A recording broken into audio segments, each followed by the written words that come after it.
coordinator Brandon Streeter. Coach, unless you have any opening comments, we can go straight to questions. Happy Halloween. You guys doing good? Oh, you're Dressed up, still dressed up nicely. You're dressed in your huh? pumpkin Orange and outfit, black. pumpkin color, right? You know, yeah, that's right. See, y'all are dressed up too. Dressed up as professionals? That's right, that's right. Everybody doing good? Journalist today. Yeah. Brandon, how was the week off for you guys? Do you feel like you got a bunch accomplished that you wanted to get? Yeah, we really did. We had a great open week. Obviously much needed. You know, I don't know if we've been this late in having an open week in a while, so just being able to be 8-0 and you know, feeling really, really good as far as being in that position. And then, you know, just being able to heal up some guys and just get loaded up again and kind of, you know, recommitting. You know, that was the message to the team and to the offense for me was just, hey, it's time to recommit and going into our championship phase of our program. And so just excited, just really, really excited about where we are and you know, we had 3 practices last week. Was able to, you know, review a lot of stuff, clean up some things, work on some new stuff, and so it was a really, really good week. Has DJ kind of flushed what happened to him against Syracuse and then Yeah. move forward? Yeah, I really do. I think he has. He had a great week of practice. Just bounced back like I thought he was gonna. And so just excited for him, you know, being able to go back out there on Saturday and you know, we've been in that environment before 2 years ago. He's been in that environment before. Obviously it was during COVID, so it wasn't a, you know, a full fan base there, but he knows what to expect and he had a really good week. With him, how much does that recommitting go back to what he did in the offseason, some of the mechanical and things that got him where he was through 7 games? Sort of Yeah. re-emphasizing that? Yeah, really it's just a mindset. It really is. It's all about a mindset and how you, you know, how you flush things and how you move forward and gain that confidence back. And he did that last week. There was no question about it. Just excited about, you know, how he has responded and how he will respond on Saturday. You know, he's got his confidence back. There's no doubt about it. So that's really what it is, though, is that mindset and just being able to bounce back, and that's what he's been able to do. Coach, that game 2 years ago at Notre Dame for DJ, did that raise expectations for him maybe a little unfairly? Yeah, I mean, I think he still has the record for amount of yards at that place, you know? I mean, but when you play this game, there's always going to be expectations and there's always going to be, you know, things to work for and to try to, you know, duplicate or even be better. And so, but he can take that game 2 years ago as, man, just confidence, just gaining confidence from being in that environment and just being a freshman, and then just even what he's been through since he's been in that environment for the last, you know, 2 years. You know, I think he's learned a lot. And so by him having that knowledge and that experience, and then on top of that, his leadership and how he has responded to a lot of things, I mean, I think if anything, it gives him a ton of confidence going into that situation. Seemed like a lot of people from the outside were thinking, okay, 400 yards a game, then it should be every week. Yeah, that's pretty unrealistic, but yeah, no, I think if he just, my message again to him is to, man, let's just keep it simple and just be in an attack mode all the time, you know, and that's just basically confidence, just always having that confidence.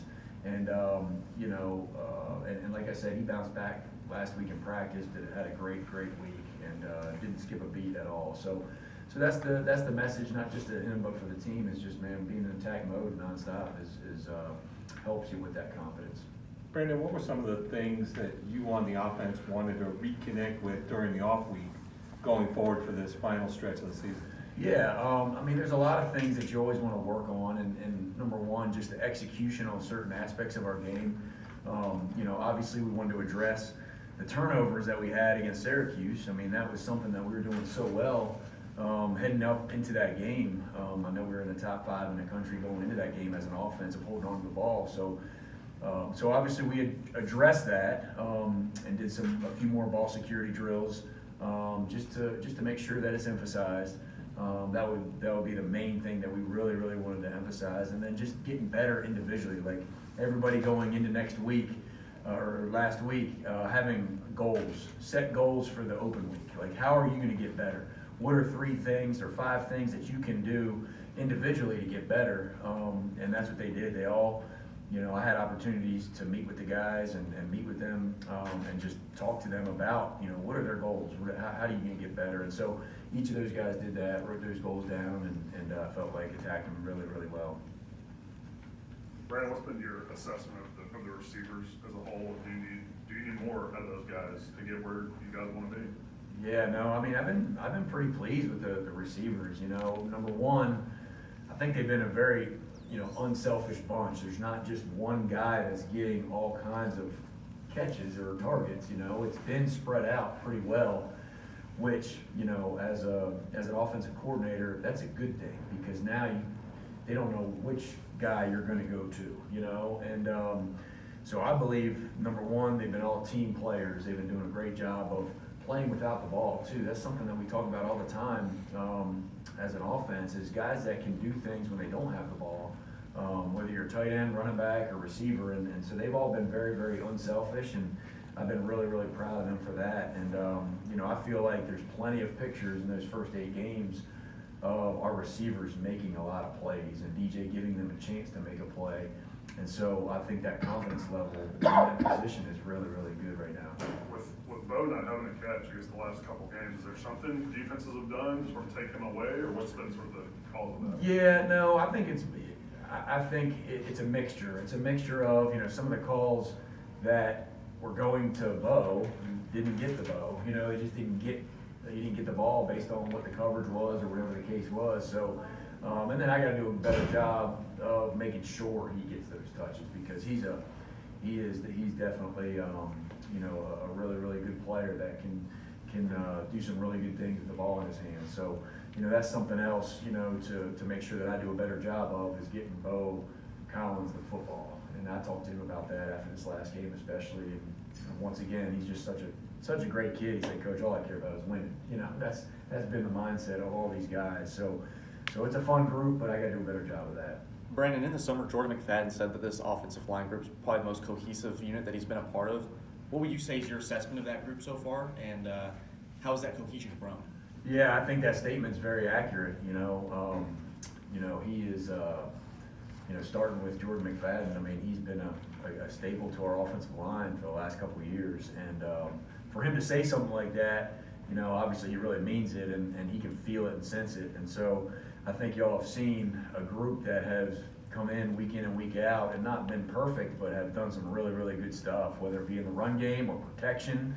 To be honest with you, the majority of the sacks are not on the offensive line, and so, I believe that they are continuing to gain confidence as a group, and that's what you want as an offensive line group is cohesiveness. That's the key word, is unity, and playing together and communicating, and they've been able to do all those things, which has allowed us to be successful in a lot of different ways. Brandon, what have you seen out of Notre Dame's defense so far, and do they look much different than when you played them twice in 2020? Yeah, Al Golden is the defensive coordinator. He's done a great job, and he's got a ton of experience. And this group is a very experienced group. A lot of seniors on their defensive roster. And so, in saying that, they're smart. They understand their jobs, and so they're in the right spot a lot of the time. They don't give up, a ton of big plays, and they play well together.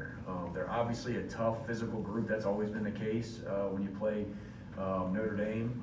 So very, very physical, tough, run to the ball well, and again, don't make many mistakes. And there's really not there's not a guy on defense that you can really focus in on and try to pick on, because they're all good players, and so it'll be a big challenge for our group, and we're excited about that challenge. Do you guys kind of throw out that early stretch for Notre Dame and kind of focus more on the way they're playing right now, when they've won, 4 or 5 or something like that? Yeah, absolutely. And as you guys know, I mean, it's about a 1-game season, and we just lock into whoever we're playing next, and this is who we're playing. We're playing Notre Dame, and yes, they're playing better and better and gaining more and more confidence, and they're a really, really good football team, especially at home. So, We just got to do what we've been doing as far as how we approach a game, how we take, like I said, one game at a time, and we don't play to the opponent. We play.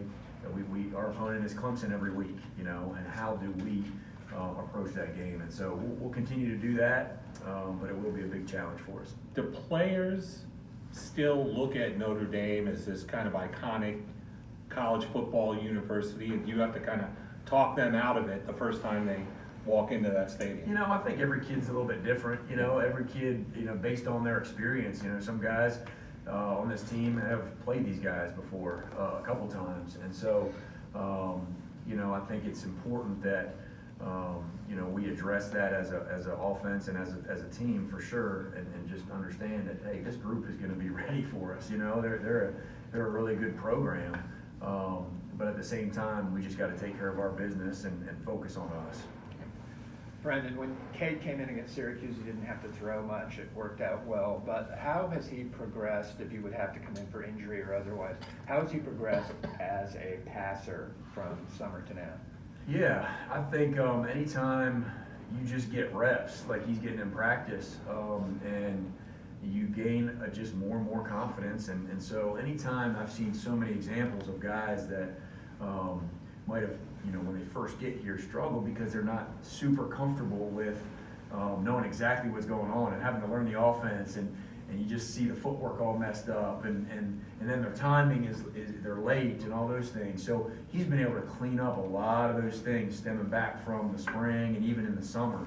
And so the more reps he gets, the more confidence he gets, and the more on time he is, and the more accurate he is. And I've seen guys go from, and not necessarily Cade's situation, but guys that, you know, if they don't have that confidence, you know, they don't look great. And then all of a sudden, once they gain that confidence and get that experience and maybe learn from their mistakes, they continue to grow. And that's what Cade has done. He's taken one day at a time.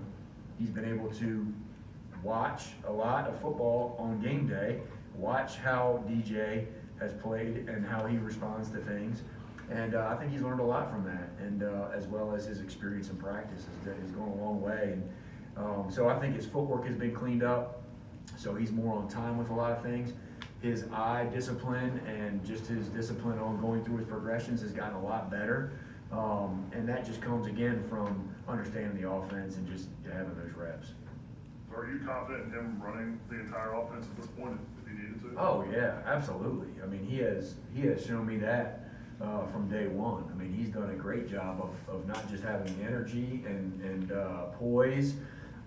He has a lot of the, if not all of the qualities that you want in a quarterback, and the guys rally around him, and he just approached this whole situation very, very well. So I have a ton of confidence in him.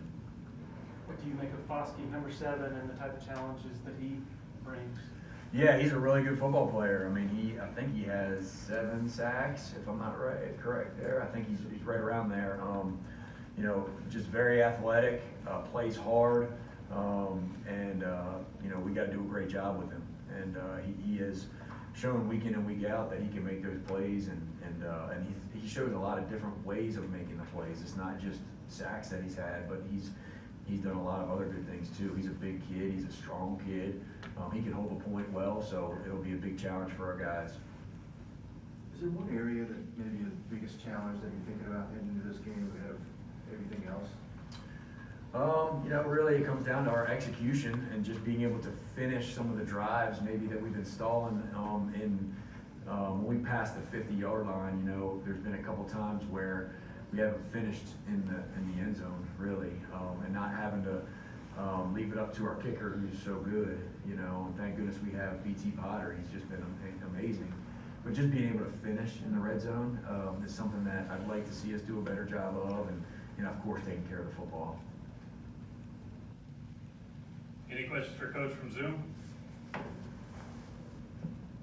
Coach Trevor from TigerTiger.com. Go ahead, Dan.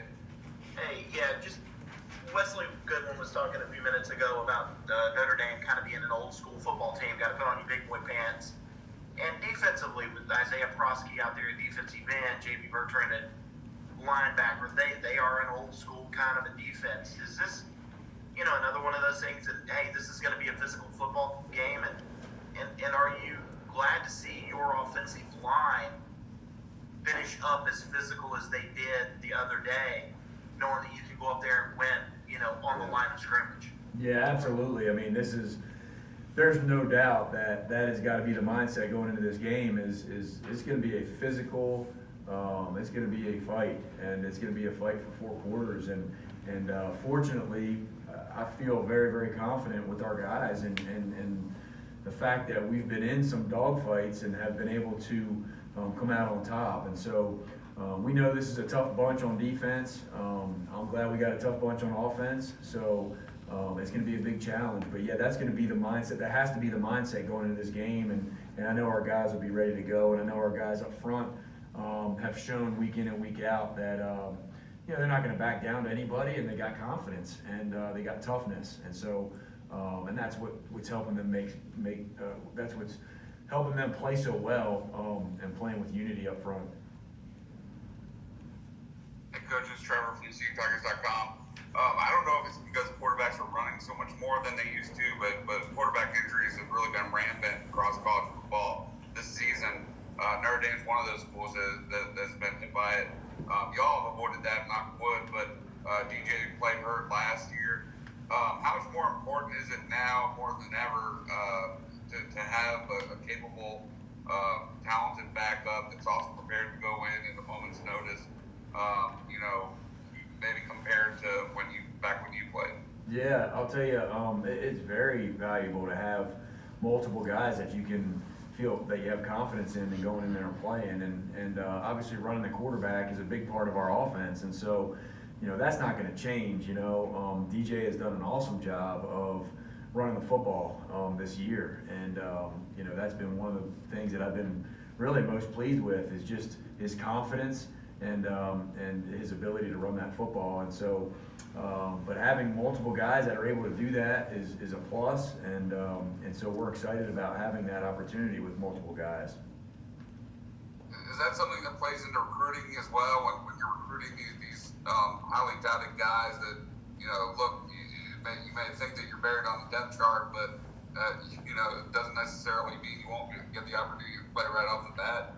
Yeah, I think it's important because, you know, depth charts change all the time. You know, so one thing we talk about in the recruiting process is, you know, as you make some decisions, you know, don't put all your eggs in the basket of the depth chart, because that depth chart can change, you know, on a weekly basis, whether it be injury or whatever the case is. And so what you can base everything on is, you know, who you're going to be around each and every day, and the culture and the success that you're going to have.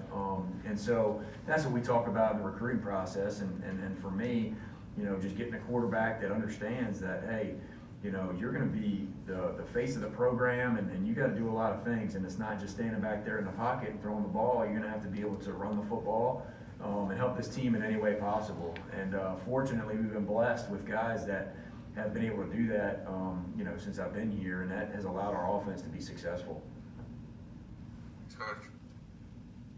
Hey Brandon, this is Anna Adams with Clemson 24/7. How have you seen Walker Parks kind of progress as the season, as he's settled in to that interior spot? Really good. I mean, I feel like there's always, every week, there's something, whether it be technical or whatever, for Walker to work on, just because he is in a new spot. But man, I'll tell you what, most importantly, he has improved in a lot of areas, and just feeling comfortable as an inside guy. You know, you never have to question his toughness or his physicality. You know, those things are definitely natural for him, and he's done a great job of that. Just technically, each week, you know, we're pointing out things for him to get better at, and he's going and correcting them, and that's a good sign. Anyone else for Coach? Thank you, Coach. All right.